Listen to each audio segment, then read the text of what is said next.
తండ్రికి ప్రాపర్టీ ఆస్తి పూర్వీకుల నుంచి ఆస్తి వస్తుంది. హ్మ్. అంటే వారసత్వంగా తనకొక ప్రాపర్టీ ఖచ్చితంగా వస్తుంది.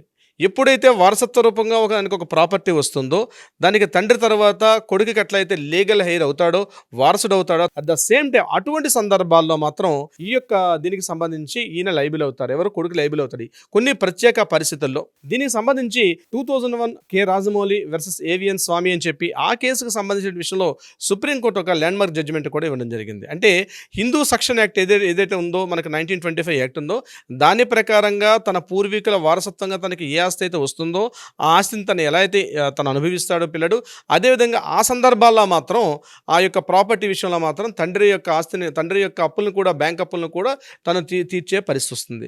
ఒకవేళ తండ్రి నుంచి తనకి ఎటువంటి వారసత్వంగా ఆస్తి రాని సందర్భంలో, అటువంటి ప్రత్యేక పరిస్థితుల్లో మాత్రం ఈ బ్యాంకర్స్ నుంచి ఏదైతే అమౌంట్ తండ్రి ఒకవేళ ఆ అమౌంట్ తీసుకొని ఆ అమౌంట్ రీపేమెంట్ చేయకుండా చనిపోతే, దానికి ఎట్టి పరిస్థితుల్లో కూడా కొడుకుకి బాధ్యత వహించే అవకాశం అయితే లేదు. ఇది గుర్తుపెట్టుకోవాల్సిందే.